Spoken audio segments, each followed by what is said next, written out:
Hello and welcome to another Discraft Pro Clinic. My name is Elaine King and I'd like to talk to you today about decision making in disc golf.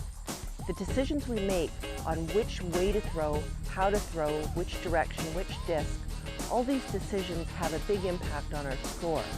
Unfortunately, many beginning players will make a wrong decision, or worse even, will not make a decision at all and will take the first shot that they see. Today we'll go through a few different scenarios on a placement of a disc and decide which shot is the superior shot to make. Let's look at the following situation. I've already driven on this hole and you can see where my drive landed. I'm about 230 feet from the basket. As you can see, there is water behind the basket. I've got one fir tree directly ahead of me, and then closer to the basket, we've got a larger tree with sprawling branches. What I want to do in one shot is to make it down to the basket.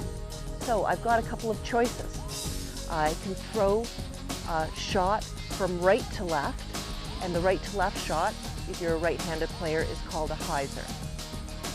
For the Hyzer shot, you'll see that I have a branch from the tree near the basket which is encumbering my throw. I need to make a decision. Should I choose to throw Hyzer?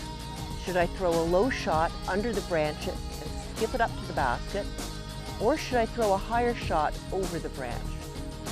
Alternatively, I could throw to my left in a left to right shot called an Anhyzer. That approach is relatively unencumbered. I've got a good high ceiling and can throw that shot. The decision will be which shot to throw. Whenever you land anywhere, starting from the tee, once you've approached, or even when you're trying to line up a close putt, look at different ways that you could position your body, look at different routes. I like to advise people to try and find at least 3 different routes before they take a shot. Take a step to the left, take a step to the right. You might even want to step backwards and look up. Very often, the route that will give you the best chance of getting to the basket, if you're in a bush or another sticky situation, is to throw up high. So look all around you, look for various routes, and then choose the route that will give you the greatest chance of getting the furthest. Now, for a beginning player, you'll usually find that your disc will naturally fall to the left if you're a right-handed player. And so the Hyzer shot is a favored shot by most beginning players. And in fact, it's a shot that has a lot of merit. It's easily controllable, and you can affect a skip. In this particular situation, though, the Hyzer shot does have a branch blocking it, so it adds complexity to that shot. Do you throw high or do you throw low? In this situation, if I was forced to throw a Hyzer, I would throw a low shot. For me, there is more room under that branch than above that branch. It also lowers the chance that I will need to worry about the water. If I throw a high shot, the water will be coming into play potentially. The low shot, there's much less of a chance of the water coming into play.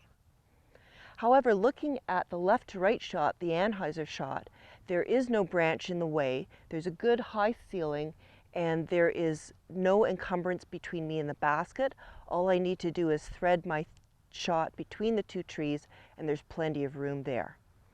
Although an Anheuser shot is perhaps not a shot I'm most comfortable with as a beginning player, it is the superior shot because there is no chance that it will hit a branch and fall down short. And even if it's not a well-executed shot, chances are I will be in putting range.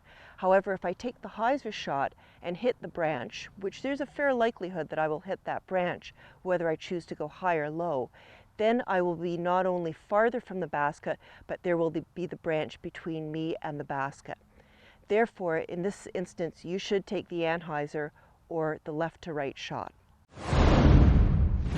So let's see what would happen if I chose to throw Hyzer, that is right to left, going over the branch.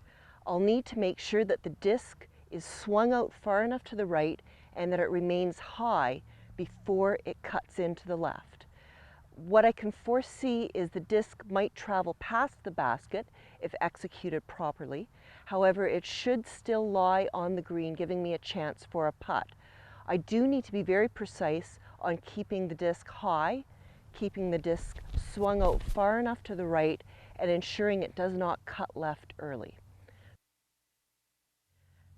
Now, as you can see, there's a common mistake. I did have good height, I swung my disc out to the right, but it cut in too early, and now I have a lie behind that tree with very little chance of a putt going in. Let's try it again, flattening out the release so that it goes much more straight and just falls to the left when the disc runs out of spin. The shot turned out pretty well. I got underneath the branch. I did have a funny skip at the end, so it did not skip as close to the basket as I would have liked. It's a safe shot. It had no chance of going into the water. One tip is I actually aimed right at the thickest, lowest part of the branch, knowing that my disc would turn left and fall before it made it to the branch.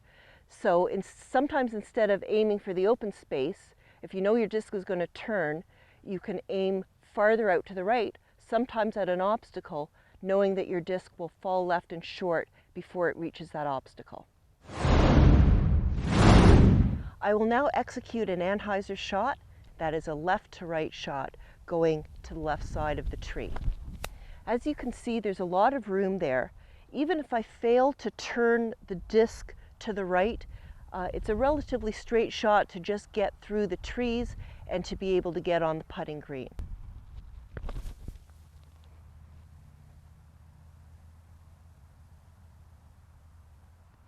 As you can see, I didn't have anything in my way. I could throw the disc as high as I liked.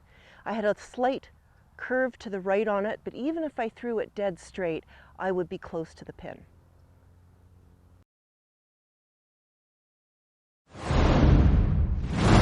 So you've just seen me throw a number of different shots. You may be asking, what discs did I use? For the Anhyzer shot, that is the left to right shot, I threw a cyclone that has been beat up a little bit. So this cyclone tends to keep the right curve that I put on it quite easily. To throw the Hyzer shot, that was the Avenger. I threw it in the ESP plastic. It's a new disc and it turns left quite hard for me. My second disc that was more successful was the Cyclone. The Cyclone is not as overstable as the Avenger. It had a nice gentle left curve. It kept in the air longer and higher, and it made it farther towards the basket. So in general, when you want to do a left skip shot, you want a disc that is slightly overstable, but not one that is too overstable for the amount of power that you can put on it. I use the same grip for my drive, no matter how far it is, whether it's drive or an approach shot, or even a long putt. And that is the power grip. Tightly gripping the disc with a thumb parallel to the rim of the disc. And on the underside, the fingers are put with the fingernail right in the groove of the disc and tightly grasping together. The disc should feel comfortable in the hand. The position of the thumb will depend on how big your hand is, how fat the rim of the disc is, but it should feel very tight in your hand, very comfortable, and it should feel like you've got a very, very solid grip. Don't worry about not being able to let go of the disc at the right time. Your arm speed will ensure that you let go of the disc. However, if you do not grip it tightly enough, the disc could slip out of your grasp before you intend. So make sure you've got a grip. Grip it and rip it.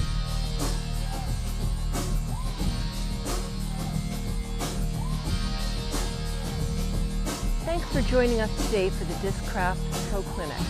So remember, look for the different shots that you could make from any particular lie.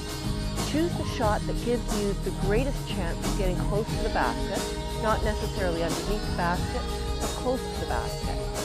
Execute that shot to the best of your ability, and you're on your way to having a lower score.